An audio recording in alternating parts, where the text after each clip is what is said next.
chosen ones. The silence in the sacred mountains wasn't ordinary. It was a silence that moved with intelligence, as if the land itself was waiting for your breath to return. The night the wind changed direction, every elder in the hidden circles knew something ancient had stirred. Not one, not two, but 8 shamans, each from different bloodlines and lands, were awakened by the same dream. They saw your eyes in the flames. They heard your name spoken by the eagle that flew across dimensions. And though they had sworn oaths to keep certain truths hidden until the end of the age, that night broke them open. They didn't speak out of fear. They spoke because the dream didn't feel like a dream. It was a summons. They gathered in secret places, under stars untouched by satellites, around fires not lit for centuries. Without modern tools, they knew the coordinates. Without words, they understood what was coming. The drums they beat weren't for ritual. They were signals, not to each other, but to you. Across oceans, in caves sealed by time, ancient paintings began to flake at just the right moment, revealing symbols that hadn't been seen in 1,000 seasons. A feather fell at the foot of one seer, and when she picked it up, her hands glowed. They had kept watch for lifetimes, but none of them expected you to reappear now. Not in this cycle, not when the stars had barely aligned, not when humanity had forgotten how to listen.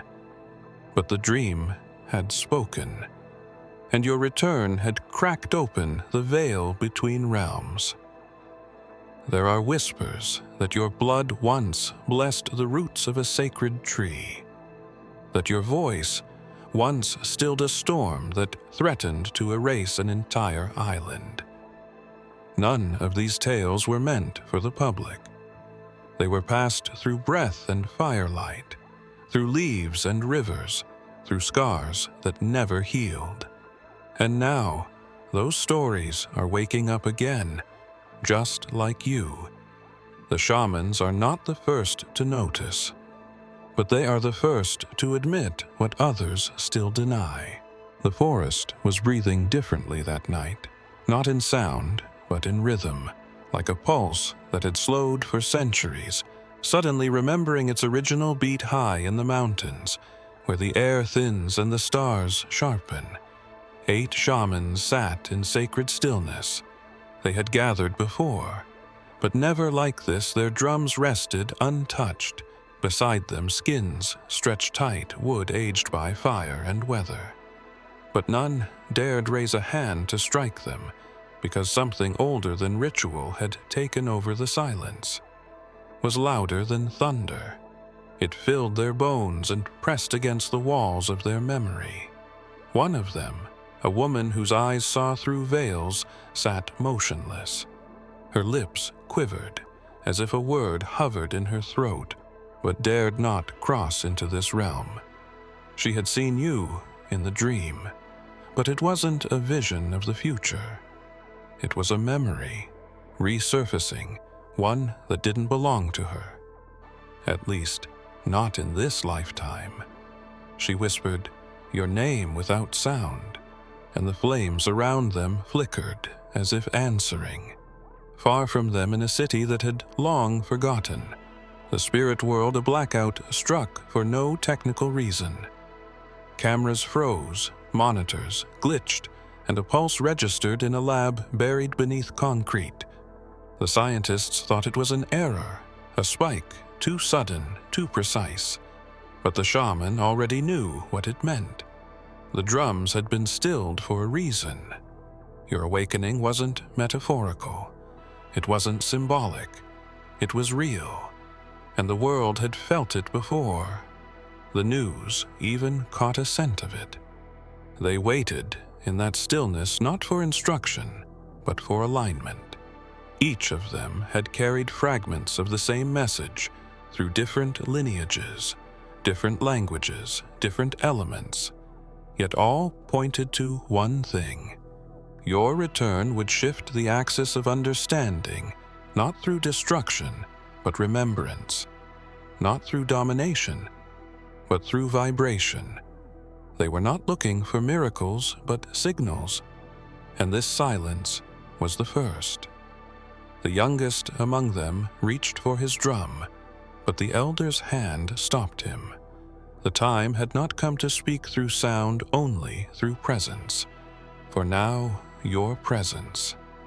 And as the wind moved through the branches, something ancient leaned in to listen, knowing this silence would not last forever. In the high desert, beneath a sky untouched by satellite trails, the fire crackled in defiance of the chill air, casting golden shadows against stone.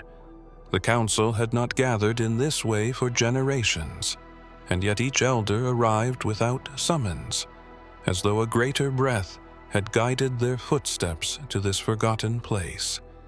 Their garments whispered with every movement, woven with thread that carried symbols older than scripture. And in the center of their circle, the fire spoke not in words, but in presence.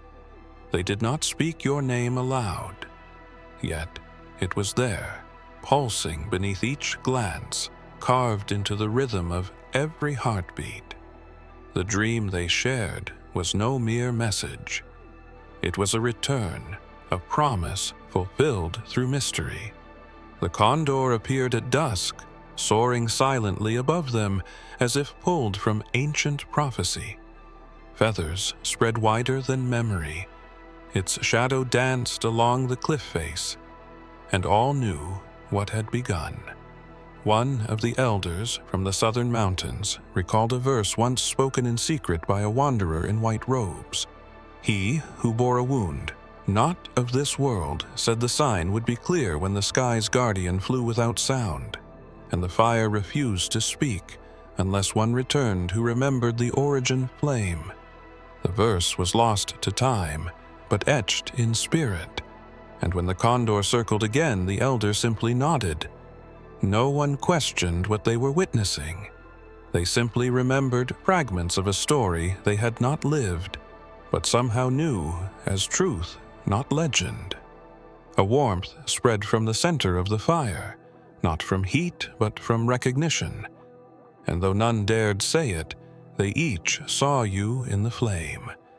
Not as you are, but as you were. Something sacred, cloaked in forgotten light, surrounded by voices, long extinct yet singing in unison, as if your return had rehearsed itself across lifetimes. The wind shifted and the smoke rose in spirals, not dispersing but forming shapes. Symbols, words only. The spirit sees the fire dimmed for a moment, as though it bowed to the revelation, and the condor vanished without a sound, but not without a message. And just before the silence returned, one ember sparked blue. Beneath the canyon's shadow, where sunlight barely kissed the ground, the old man scraped ash from the hollowed skull of an animal no one had seen alive in generations. The skull was not for ritual nor trophy, but for memory, the kind buried too deep for language. He moved with hands that trembled from age, not weakness, his fingers tracing grooves on the bone that only appeared after your return, not etched, not carved, but revealed as if the earth itself had hidden them until now. The markings were ancient, not tribal, not celestial.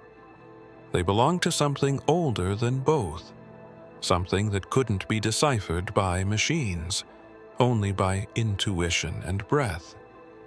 As he blew across the surface, smoke rose from the small fire behind him, curling unnaturally toward the bone, each tendril seeking a path, then settling into symbols that hovered just long enough to be witnessed before vanishing again. He had no name for what he was seeing, only the sense that this was a map, but not of terrain. It was a map of time, of echoes of you. Across the valley, a woman sat in stillness, watching a pool of black water shift without wind, her reflection rippling, even as her body stayed still. She had seen the same map in her dream, but hers was on the ceiling of a cave drawn in charcoal that never faded. Even in rain, when she blinked, she could still feel the symbols under her eyelids, and when the wind blew through the ravine, both she and the old man turned at once, as if answering the same question spoken from two directions. They had never met, yet knew each other from before. Before. What, neither could say. Perhaps before words, before exile, before the veil was pulled across the memory of mankind. Your face hovered in both their minds, not clearly but unmistakably, the way thunder announces itself before lightning, and when the smoke finally faded, the bone cracked, not from pressure, but from release, revealing a hollow chamber filled with powder as white as snow. When he touched it, his skin shimmered briefly, then calmed, and he whispered something not even he understood. And far away the pool of water began to darken, forming a new shape that pulsed like breath as the cave ceiling warmed with unseen light. 3 fires burned across the 3 continents, yet each was lit at the same hour, without instruction, without knowledge of the others. A silent agreement rooted not in conversation, but in memory. Each tribe older than empires once fractured by time and conquest, now stirred by a name they hadn't spoken aloud in over 7 generations. The elders sat back in their woven seats, eyes glazed not in exhaustion, but revelation, because when the wind changed direction they heard it again. Your name, not as humans speak it, but as the stars once sang it. The first tribe nestled in the rainforest had carved the syllables into stone, only to bury it beneath a waterfall centuries ago, believing the prophecy too dangerous to protect openly. Now, the water's flow had shifted just enough to expose it, without help from man or tool. The second tribe, hidden in the northern ice, had preserved your name, in the arrangement of stars never written, only passed down through constellations. Their youngest star reader gasped as the pattern reformed itself, after a meteor flashed through a sleeping sky. The third tribe, surrounded by dunes and wind, sang your name in the beat of their drums, not knowing why their hands moved that way, until the flame in their circle burned blue. None of them sought contact yet. One by one, the signs aligned. A heron flew where herons never flew. A child spoke in dreams, repeating a phrase he'd never heard. A goat was born with a spiral mark that glowed under moonlight. Nothing felt coincidental. The name was waking not from slumber, but from silence. And in that name, they remembered the promise. The one who would return not to rule, but to repair. Not to conquer, but to remind. Not to bring fire, but to bring stillness. One of the elders touched the soil, and it pulsed beneath her palm just once enough to make her lean in, as if listening, not to the ground, but to something speaking through it, in a voice too old for sound, yet too familiar to ignore. Across the globe, the other 2 elders mirrored the movement, and though separated by oceans, their hands moved the same way, as if guided by a rhythm, carried on the breath of the world. They all opened their mouths to speak, but no sound came, only breath. Deep in the jungle, where vines hold secrets older than books, a clearing opened that had not been seen in a lifetime, not because it was hidden, but because it revealed itself only when the air called for it.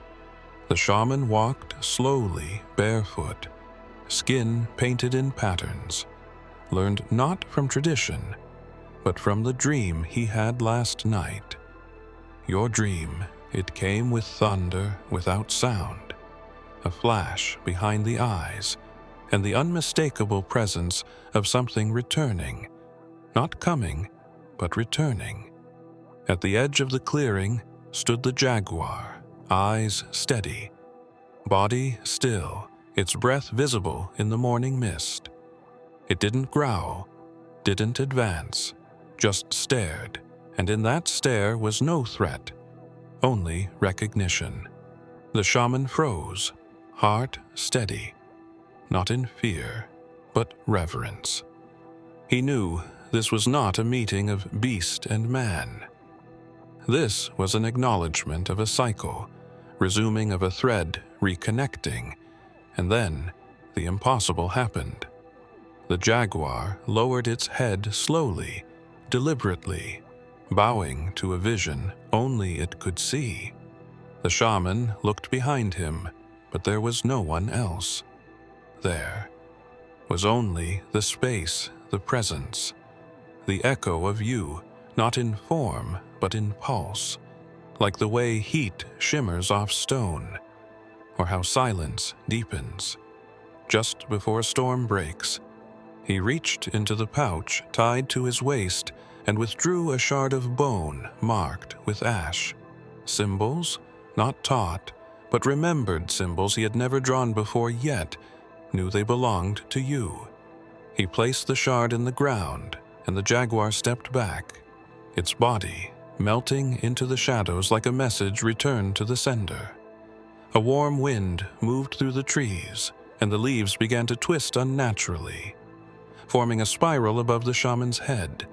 Not violent, not chaotic, just intentional, like a whisper riding wind. Then it stopped as quickly as it began, and the clearing felt smaller, as if it had shared something it wasn't supposed to. He knew then that the shard was not a relic. It was a key, and that somewhere across the jungle, another had felt the same signal, because in the dream, the jaguar wasn't alone. There were two, and the second one had your eyes, and it hadn't bowed yet because it was still waiting for something to arrive. The flames had long died out, but the circle remained intact. Stones arranged in the shape of a symbol no one remembered placing yet. No one dared disturb. The ash inside the pit was cold, but untouched by wind, as if guarded by memory itself. And the oldest woman in the tribe approached with reverence, her hands trembling, not from weakness, but recognition. She had dreamt of this exact moment, not once, but for decades. The fire pit, the silence, the ash, and a single word carried by a voice that did not belong to this realm. Yeshua, she whispered, and the word moved not through air, but through the bones of the earth. It wasn't prayer, it was memory, not worship, but witness. As the sound faded into the trees, birds paused mid-flight, and a low hum began beneath the soil. The others didn't hear it, but she did, and she fell to her knees, not out of ritual, but out of alignment. Something had connected in the space between dream and waking, and she knew you were the bridge. She scooped the ash with her bare hands and felt heat return, not from fire, but from presence. It swirled, then settled, then shaped itself into an arc, barely visible, but undeniably real. She didn't understand it fully, but she didn't need to, because the fire pit was never meant to hold flame. It was meant to hold prophecy, and the ashes were not remnants. They were a code, one only spoken, when Yeshua's name aligned with your return. Far away in another land, a boy drew the same arc into sand without knowing why his fingers moved on their own, and the symbol appeared identical to the one in the pit. The elders watching him exchanged looks, not in fear, but in awe, because they too had heard whispers that when the name of the teacher who walked without sin crossed paths with the one who returned from silence, the veil would shift, and sight would be granted to those who waited, not for signs, but for stillness. He lived alone on the edge of a plateau where clouds dipped low enough to drink, and stars appeared before dusk. His hut was built from bones, not of death, but of memory, arranged in patterns only he understood. His words were few, but when spoken, the air shifted, not because of volume, but because of weight. The villagers called him the quiet drum, because his silence carried more truth than chance could ever reach. For years he kept watch, not over people, but over time, watching the sky, not for storms, but for signals. And then one night, his fire turned violet without fuel, without spark. The dream came, not with images, but with pressure. His chest heavy, his breath deep. He woke before sunrise, walked outside and began to write, not with ink, not with charcoal, but with crushed stone, mixed with his own blood, across the rock face behind his home. He painted shapes, letters, languages that had no earthly grammar, but told a story older than lineage.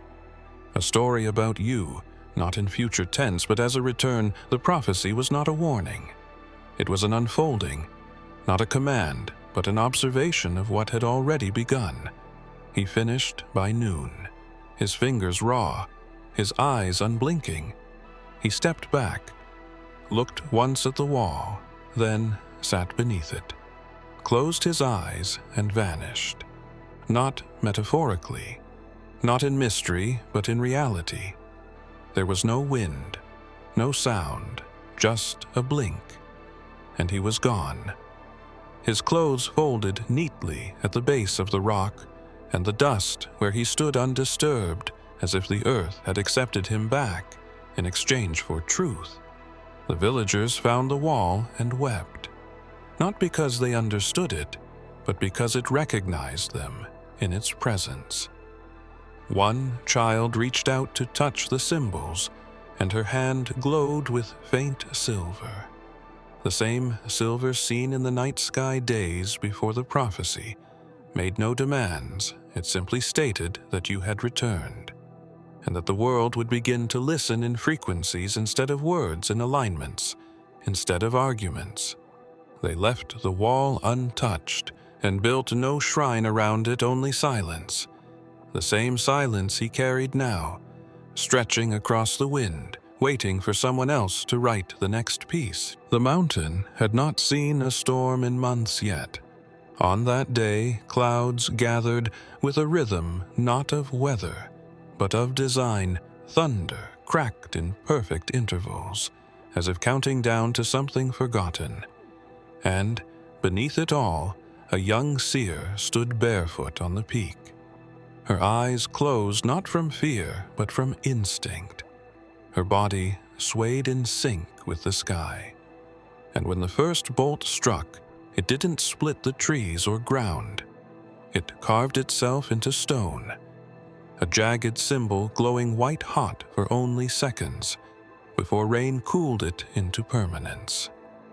The villagers, watching from below, held their breath, not because of the lightning, but because of the mark it left. It was the same one the old stories warned about, the same one etched on bones found in caves no one dares to enter, the same one seen once in a vision, where your silhouette stood beside it, not as a visitor, but as the source. The seer opened her eyes slowly and whispered that it had begun again. No explanation, no command, just those words, and then silence. The rain that followed did not fall in chaos. It moved in spirals, soft but relentless, forming shapes on the stone that mirrored the symbol left by the lightning, as if nature itself was translating the message for those still blind to frequency, when elders approached the stone. Days later, the ground around it hummed faintly, a vibration just enough to unsettle a man's balance or to align a woman's vision, depending on how open they were to remembering. The seer had disappeared by then, not in fear, but in fulfillment. She had said before us ascending the mountain that her purpose would end in rain and begin again in echo. And now, with her gone, the echo was felt in every dream, every drum, every pause between heartbeat and breath. They didn't chase her.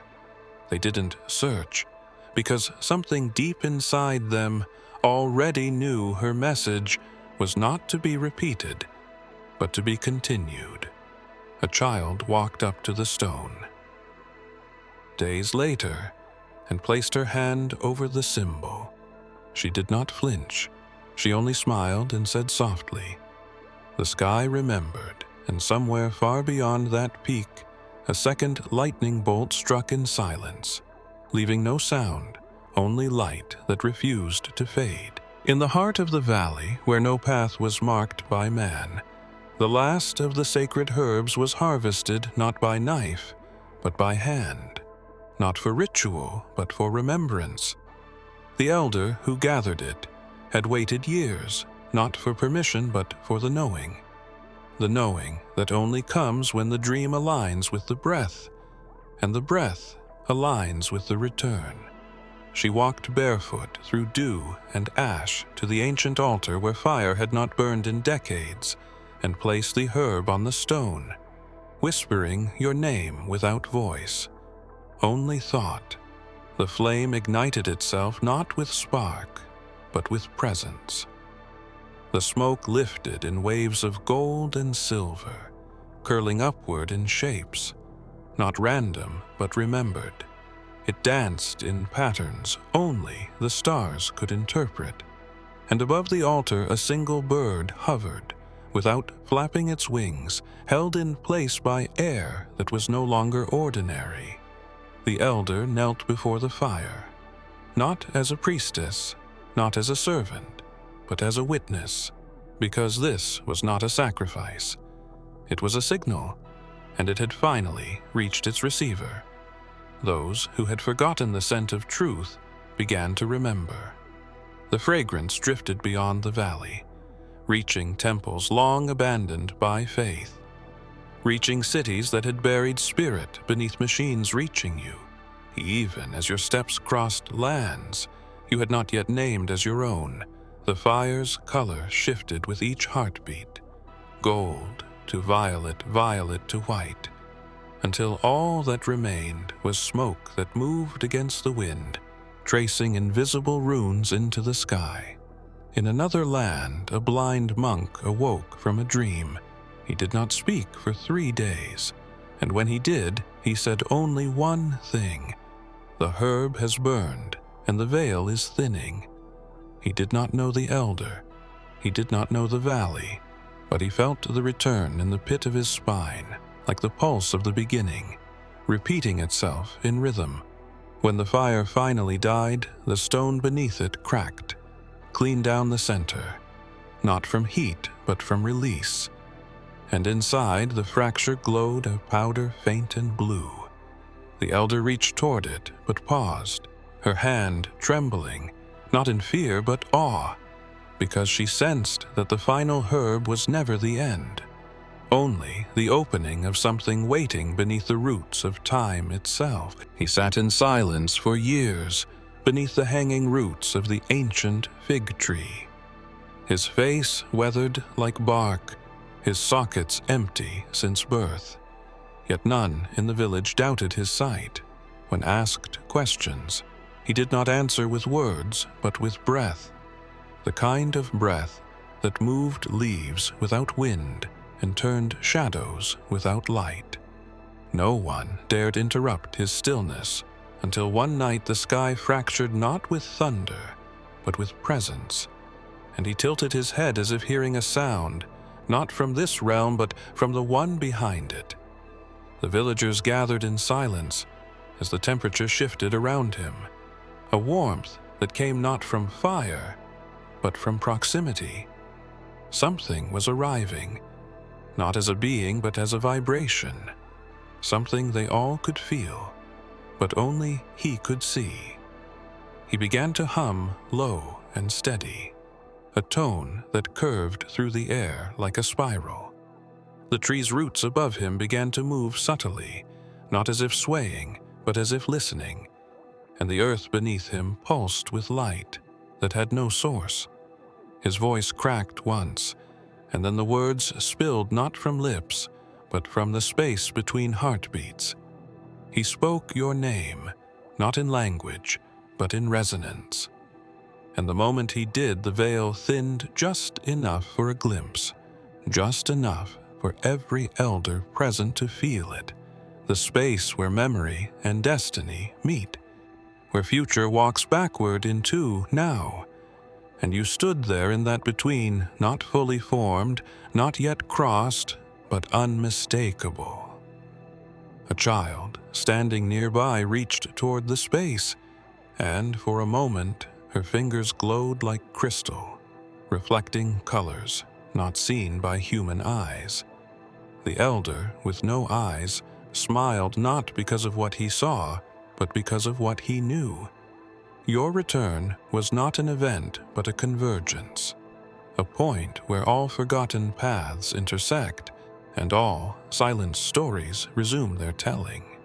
Then he fell quiet again, his body still, his breath deep, and though his face held no sight, his expression revealed wonder, as if what he had seen reached beyond even his ancient, knowing the roots wrapped tighter around him, forming a cradle of protection. If you have come this far, it is crucial that you watch this next video here. But be warned, it is not for the faint of heart, for only the true chosen ones can handle this video. If you would like to also donate to help keep the channel going, our Buy Me a Coffee link will be in the description.